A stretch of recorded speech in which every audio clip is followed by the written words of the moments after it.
Tonight, we are going to witness the most anticipated match in the history of professional wrestling for the heavyweight championship of the world. Are you ready? Wrestling fans, are you ready?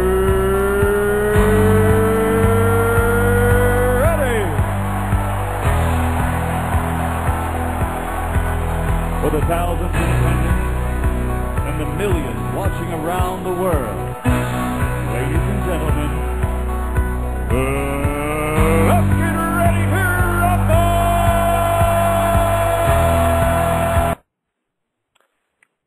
I'm so pumped. Always gets me pumped and ready to go. I think the real question here, gentlemen, is that are either of you ready? Because I'm gonna, as the moderator of this episode of Turnbuckle to Turnbuckle, I'm gonna switch things up because as I got Mr. Wikipedia on one side, which I've always heard is not a legitimate source for information, and I've got Shane Howard, the Maurice fan, on the other side. We're going to throw down some standards here. First of all, each of you gentlemen, when I ask you a question, and there will be 5 of them, you have exactly 30 seconds to answer my question. Because I have myself here an online stopwatch ready to go, and you guys have got to get on your toes and know your stuff. Oh, Lord. Did we tell the host that they had unlimited power?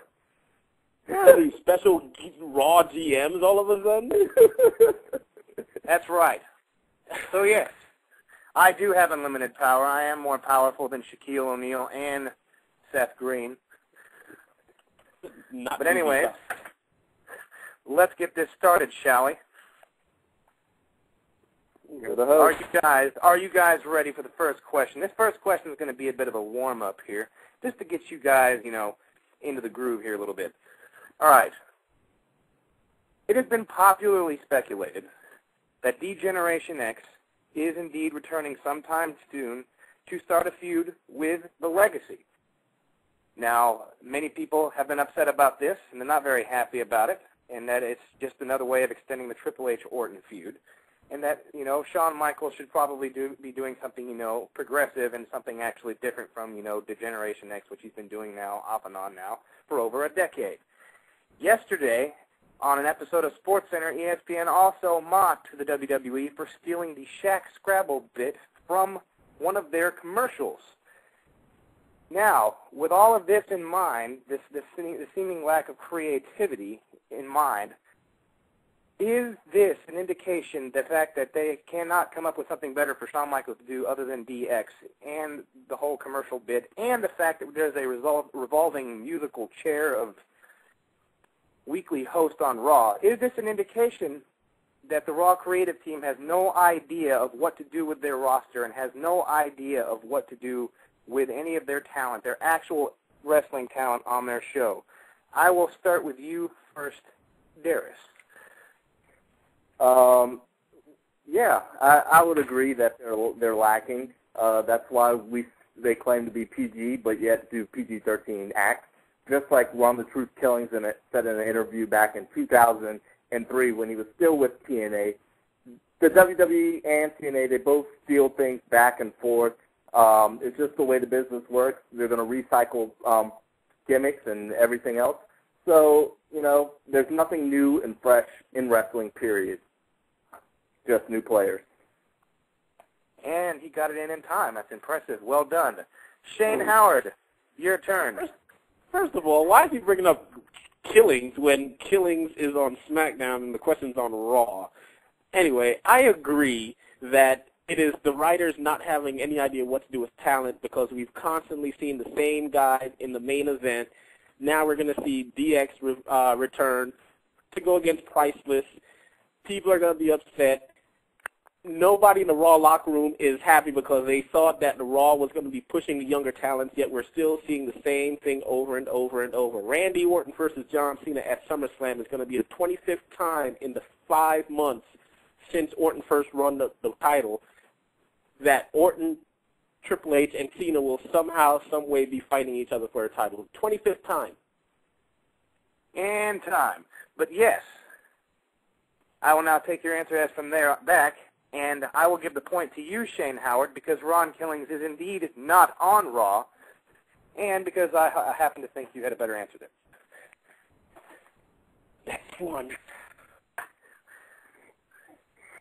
But now, that like I said, that's just a warm-up question. Now, for those of you, now I'm going to go on to the next question here. For those of you who may have watched ECW last night, there was a pretty good main event match going on there last night between Christian and one Zack Ryder. Woo, woo, woo, you know it. My question for you gentlemen is, and I know that this is going to raise the eyebrows of Shelton Benjamin fans everywhere, based on what we saw, take it or leave it, Zack Ryder is going to be the next ECW World Champion. Shane Howard, I start with you now. I disagree. I still think that Shelton is going to get the title shot before Zack. I know my boy AKD is happy about that. We saw the little backstage segment with Shelton and Tiffany. Shelton is out now to prove a point. First he was bet he couldn't get on the Abraham Washington show. He's going to feel a little disrespected, and he's going to make his presence felt. You know, Zack had a great match with Christian, but the fact that he had his match right now and lost, that means Shelton's turn to shine is right now, before Zack. Very well said. And Daris, what are your thoughts on this matter? I've got to leave that because you've got to take the field on this.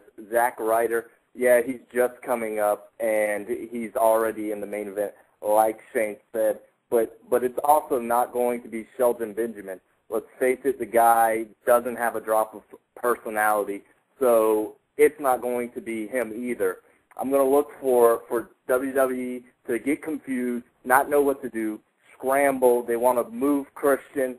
Finally, it will happen, but it won't be Zack Ryder to take the realms. I'm going to look for anyone else on the Raw. I mean, the ECW roster, maybe even off the Raw or SmackDown being moved, just like we had a trade for no reason a couple of weeks ago. I'm looking for anyone else besides Zack Ryder. He's not ready.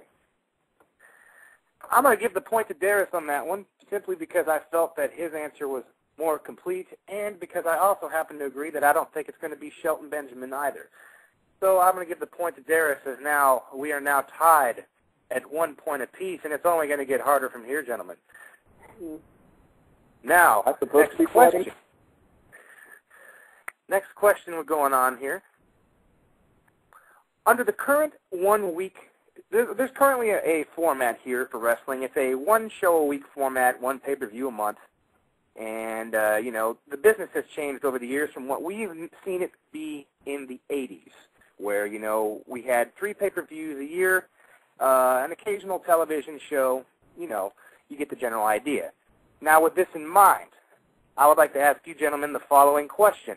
Is the art of the slow-building storyline that leads to a compelling and mind-blowing match at a pay-per-view a dead thing in the modern professional wrestling business, or at least as it is here in America with TNA and WWE? Shane Howard, I will start with you first. It's not dead. It's just that they have lost sight on how to do it properly. We've seen some slow builds. We saw the Shawn Michaels Undertaker for the WrestleMania 25. We saw Shawn Michaels Chris Jericho. You know, from time to time they will, you know, they'll hit gold, and then other times they'll give us Triple H, Randy Orton for the 15,000th time. It's very hit and miss. I don't think it's completely dead. It's just that they have lost sight on how to do it properly and all the time. Because even the CM Punk Jeff Hardy one could be a slow build and could be, you know, a nice long feud.